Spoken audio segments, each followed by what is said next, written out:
সুদীৰ্ঘ ২৬ বছৰ কাল শিক্ষকতাৰ দৰে পবিত্ৰ বৃত্তিত নিয়োজিত হৈ সমাজ জীৱনলৈ অভূতপূৰ্ব বৰঙণি কঢ়িয়াই অনা জয়চন্দ্ৰ বৰদলৈয়ে নিজৰ কৰ্মজীৱনৰ সমাপ্তি কৰে। চিপাঝাৰ বিধানসভা সমষ্টিৰ অন্তৰ্গত সোণাপুৰ গাঁৱৰ প্ৰয়াত খগেন বৰদলৈ আৰু শুভ্ৰেশ্বৰী বৰদলৈ সুপুত্ৰ জয়চন্দ্ৰ বৰদলৈয়ে ১৯৯৮ চনত নিজৰ কৰ্মজীৱনৰ পাতনি মেলিছিল। পৰৱৰ্তী সময়ত গোপালপুৰ প্ৰাথমিক বিদ্যালয়ৰ পৰা শিক্ষকতাৰ বৃত্তি পৰিসমাপ্তি কৰা জয়চন্দ্ৰ বৰদলৈক এইদৰে স্থানীয় ৰাইজ তথা বিদ্যালয়ৰ শিক্ষক কৰ্মচাৰীৰ লগতে শিক্ষাৰ্থী সমাজে নিজৰ ঘৰলৈ আদৰি আনে।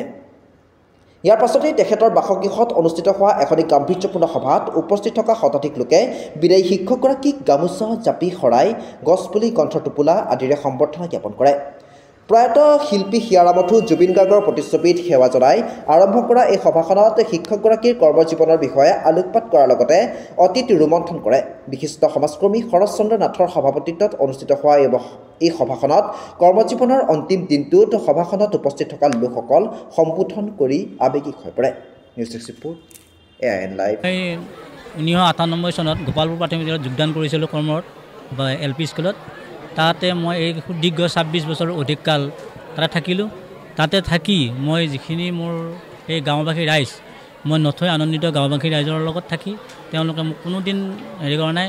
আৰু মই যিখন স্কুলতে জইন কৰিছিলোঁ সেইখন স্কুলতে মই আজি অৱসৰ গ্ৰহণ কৰিছোঁ।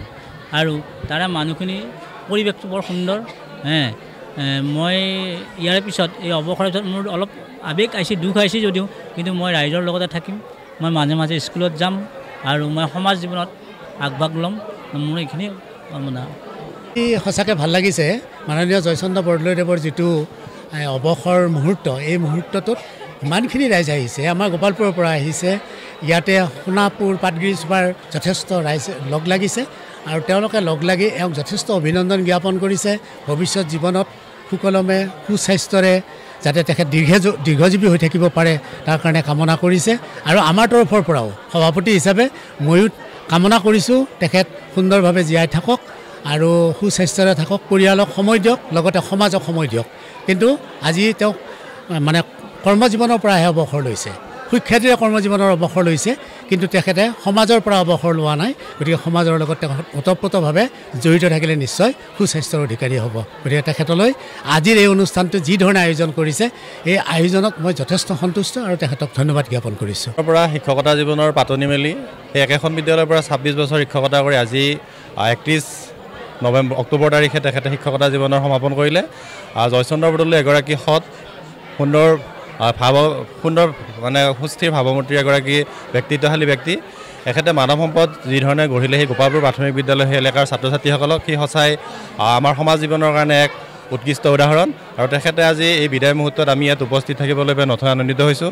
আৰু তেখেতক যিমানখিনি ৰাইজে আহি আজি এই অনুষ্ঠানত তেখেতক সম্বৰ্ধনা জ্ঞাপন কৰিছে, আমি নথৈ সুখী হৈছোঁ। আৰু তেখেতৰ অনাগত জীৱন আমি সুন্দৰভাৱে কামনা কৰিছোঁ, যাতে তেখেতে সুস্বাস্থ্যৰে আৰু সুন্দৰভাৱে সমাজখনত অৰিহণা আগবঢ়াই সুন্দৰভাৱে জীৱন নিৰ্বাহ কৰিব পাৰে। দ্ৰুত ইণ্টাৰনেট, দ্ৰুত সংযোগ এতিয়া এমনেট ফাইবাৰ ফাষ্টৰ সৈতে। বাফাৰ নহয়, স্পীড উৰণ। নয়ন ইনফৰটেকৰ এমনেট ব্ৰডবেণ্ড ব্যৱহাৰ কৰক। ৩ মাহৰ ফ্ৰী ইনষ্টলেশ্যন পোৱা যায় মাত্ৰ ৩৪২ৰ পৰা। অসমৰ প্ৰতিটো ঘৰত দ্ৰুত ইণ্টাৰনেট এমনেট ফাইবাৰ ফাষ্ট আপোনাৰ লগত। অনলাইন কাম, খেল আৰু বিনোদন একে ইণ্টাৰনেটত সম্ভৱ। আপোনাৰ স্পীড আপোনাৰ পচন্দ ৩০ Mbps-ৰ পৰা ১৫৫ Mbps-লৈ। এতিয়া ধীৰ ইণ্টাৰনেটক বিদায় দি ফাইবাৰ ফাষ্ট লৈ আহক। অসমত প্ৰথম দ্ৰুততম ইণ্টাৰনেট সেৱা MS নয়ন ইনফৰটেকৰ পৰা। নতুন যুগৰ নতুন স্পীড, ফাইবাৰ ফাষ্ট ইণ্টাৰনেট আপোনাৰ ঘৰলৈ।